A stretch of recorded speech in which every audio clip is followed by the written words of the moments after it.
Hey Royal family, I'm heading to Roatan from La Ceiba. La Ceiba is actually about 3 hours away from San Pedro Sula, which is a whole different side of Honduras, but that's one of the access point to get to Roatan. Roatan from La Ceiba via ferry, which is the only way you can get over there, is about an hour and a half, hour and 15 minutes.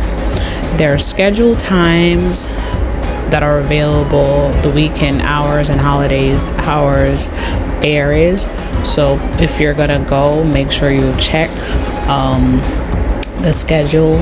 The cost for adults is about 800 lempiras, which is equivalent to like 25 to 30 US dollars.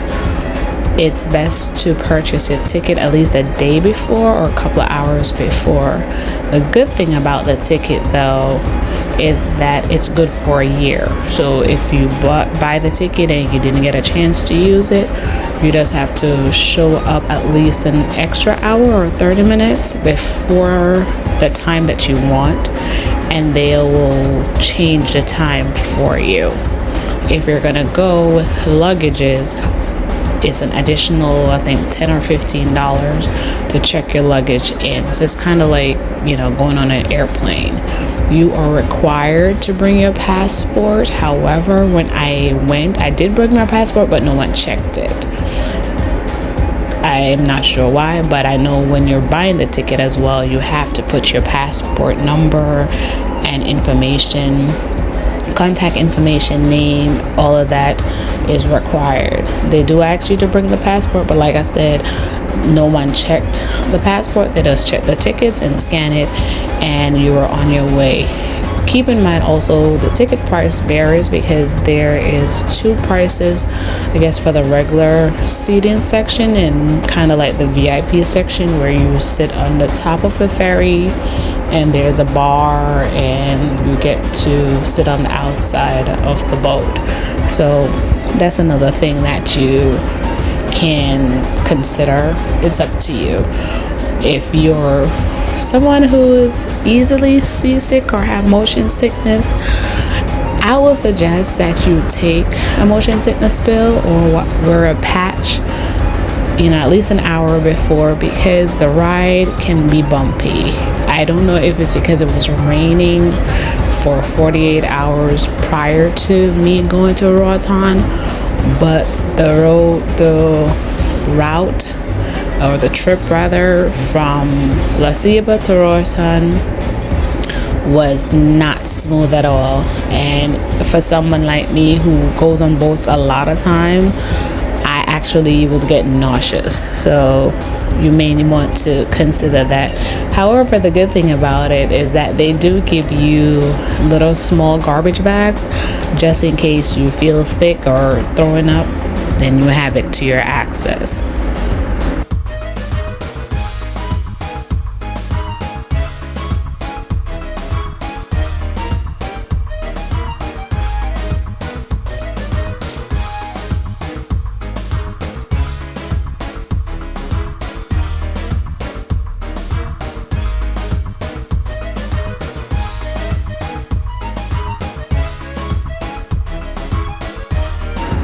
I think this is where it started to go downhill for me.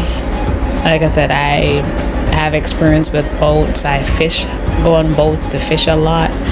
However, I don't know, but it started off smooth and then the water was just hitting real hard. But like I said, it was raining like literally 48 hours, almost 3 days straight.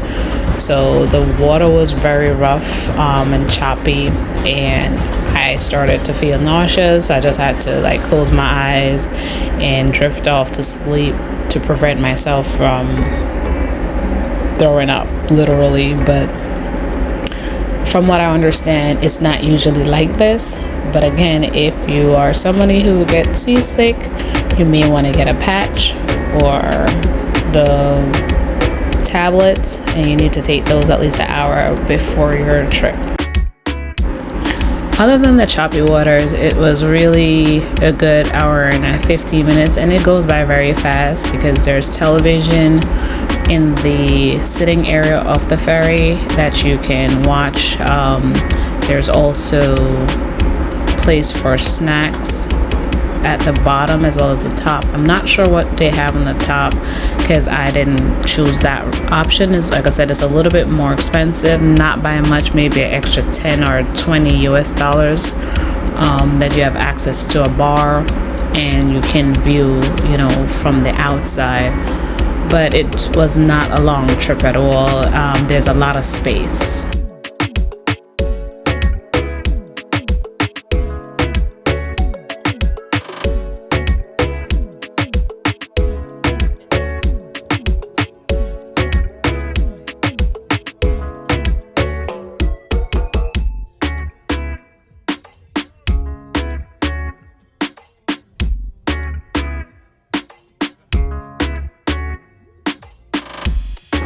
Once you get to Roatan, you're on island time. It has a more relaxed feeling than when you're in San Pedro de Suya.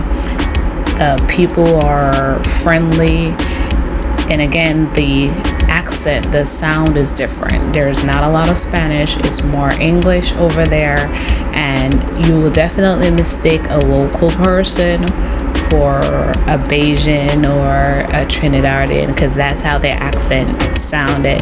It will trip you up for a minute. But the place was very relaxed and nice and clean. That's one of the things. They have a lot of speed bumps there. I'm not sure if there's a speed limit, but there's definitely a speed bump. So even if you want to go fast, you can't go too fast because after a while there's a speed trap to slow you down. The place has a lot of beaches. Like the beaches are literally alongside the street. And the great thing, if you're like me who love water, there is not necessarily a designated area for bathing.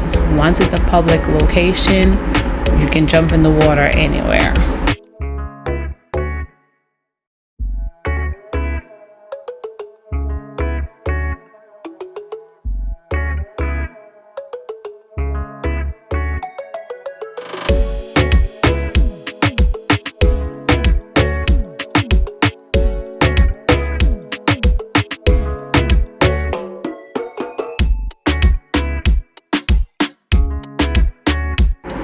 I love this scene. It's so green and it's refreshing and it reminds me of back home.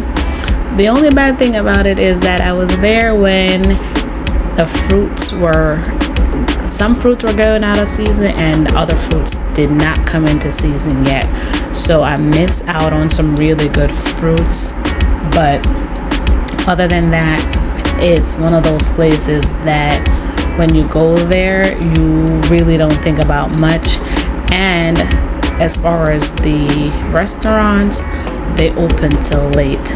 The beach, they have no designated closing time. As you can see in this video right here, the beach is right alongside the street. So there's light from the street onto the beach at night, and you can go for a swim. Just be cautious, just be safe. I don't remember seeing any lifeguards on these beaches. That's one of the only things that I definitely didn't see. But you can just stop, pull over, jump in the water. In this little area though, it's not a lot of parking, so you got to be careful as to how you park your car or where you park your car. Make sure it's not on a private property because they will get your car towed. So you have to be mindful of that. But it's not one of those places that you need to drive. It's a small town. It's literally in a little circle or a semicircle. So unless you're going at a different end, I think it's called West End or West Key, I'm not sure, I don't remember, then you'll need your car. But you can literally park your car and just walk around in this little section back and forth on the street to the various restaurants. Tons of restaurants. Every cuisine that you can think of is on this little strip. So you'll see Jamaican food, local Honduran food, Asian cuisine, it's all there. Pizza, there's fruits. So all this little section is really, really nice. If you don't need your car for this section, you can just walk, to the beach or back and forth to your hotels. There are some hotels in this section as well. I can say if you look in advance, you can catch good prices. There's a different end of Roatan that has very exquisite, great looking top 5 or top 5-star hotel, whichever way you say it, that they go like anywhere from $80 to $150 a night. However, if you do see the hotels, you will see why, versus local hotels in this area, as well as hostel, can run you $30 to around $50 to $70 a night. So you have options, and it's budget friendly.